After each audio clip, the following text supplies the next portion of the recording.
get Murat here. We'll talk the latest on the Jets and see what he has to say about this. Of course, you can check out Murat and all of his work at theathletic.com. Right off the top of the show, we played the clip from Frank Seravalli discussing a potential return of Jonathan Toews, and he specifically mentioned the Leafs, the Jets, and the Colorado Avalanche as teams that have some significant interest. Obviously, we don't have a lot of information about how far along, how serious this is, but what do you think about even the conversation of the Winnipeg Jets being interested to add Jonathan Toews, and would it be a fit in your mind? I mean, the conversation 100% makes sense to have. How could you not be from Winnipeg, have seen Jonathan Toews on ice hockey career, the gold medals, the Stanley Cups, the level of hockey that he achieved, and not think to yourself a little bit, well, wouldn't that be a nice homecoming story? Wouldn't there be something there? Especially when you size it up against Winnipeg's presumed roster needs, which, a second line center we've been talking about in this city forever. So I get that. That makes sense. And obviously Cheveldayoff and Toews would have ties from their early days in Chicago and all of that sort of stuff as well. So it would make sense to talk about. It would make sense if Winnipeg was interested. And then, is it actually a good idea? That depends on the level of hockey that Jonathan Toews is capable of playing at this stage in his career and in his life. I don't know if there's any reason to believe coming out of his last couple of attempts in Chicago that there's a really quality 200-foot second line center type player available. Does that have to be the guy? I'm not sure, but he's also the sort of player that a lot of people wouldn't bet against. If he put his mind to a thing, you have to imagine if he believed that he were playing at a high level, he might be able to get to that.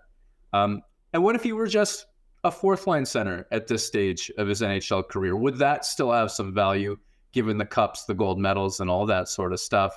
I get it. I get the distinct sense I'm going to be sick of this conversation in about a month from now. But it makes sense to have. My pretentiousness about oh God, are we talking about Jonathan Toews to Winnipeg again? Doesn't matter. It makes sense that they would be interested in kicking tires at the very least. And if he can play, I'm sure there's a lot of teams who would want him on their roster. I mean, this guy has, an incredible legacy. He is his direct. He could just not even have this conversation and walk right into the Hall of Fame as soon as he is eligible.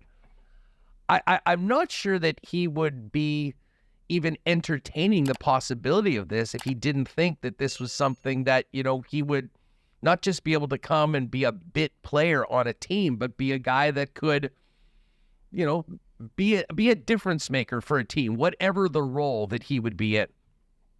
Yeah, I don't know Jonathan Toews personally, so I can only go based on legend and lore and the competitive Mr. Serious, Captain Serious sort of vibes that others who know him better have written about and talked about. But it makes sense. I think he doesn't have anything to prove in terms of winning another thing, right? He made it to the highest highs of NHL and international hockey. So it wouldn't, to me, be about just playing some sort of bit role or guest spot on a team, sign with the biggest contender you can find and just, hope to add to the trophy case. I think it would be about, this is again, my interpretation, not knowing the person, it would be about proving to yourself that you're still capable of doing what you did at the highest level for so long. And I think that's more compelling. It's very few of us get to do what we do at the best level on the entire planet. And then to have that taken away from you by sort of a mysterious health situation and at a time where you still believe you're capable of it, I think Jonathan Toews, the person, would probably gain a lot if he were able to prove to himself that, hey, I've still got it. And if he does still got it, then like you were telling Remo earlier, it would make sense that every team would be curious about that player.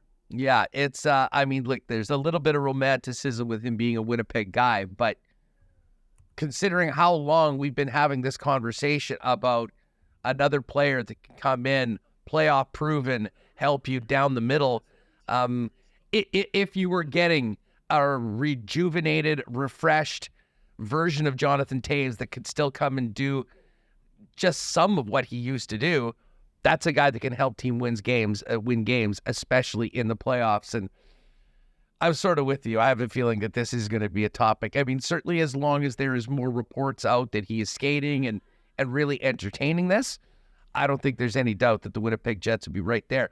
I mean, I don't have it in front of me, and I don't expect you to either. But just thinking about the other teams that were mentioned, all things being equal, I would imagine the Jets would have a bit of an advantage from a cap perspective, as opposed to Toronto and Colorado, the two other teams that were named in Frank's report. Yeah, that makes sense to me. I don't have that information in front of me for the other teams, certainly. But one of the advantages that Winnipeg has right now, and this would go against most contenders, this is something I've checked in a more general sense, is that Winnipeg has cap space, despite the injuries, has been accruing cap space, entered the season in a good cap position. That's one of the true advantages of the Winnipeg Jets right now. And credit Kevin Cheveldayoff and Larry Simmons and everybody who works on that sort of stuff for the Jets. You know, had Cole Perfetti sign long-term for more money, there'd be less cap space there. Or had they not made the astute additions of the Nino Niederreiters and Vladislav Namestnikovs of the world, all that sort of stuff heading into this, you might not find a team that is simultaneously this good, this close to the top of the standings, and in that kind of cap position. So yeah, I think that's an advantage. One thing that I did sort of pull up there just in the last few moments, I just went to Hockey Viz just for a quick assessment of what Jonathan Toews' impact on possession was in his last couple of years in Colorado. And just according to that one site it's Chicago. I've flipped names a couple of times and places a couple of times already. I'm sorry about that.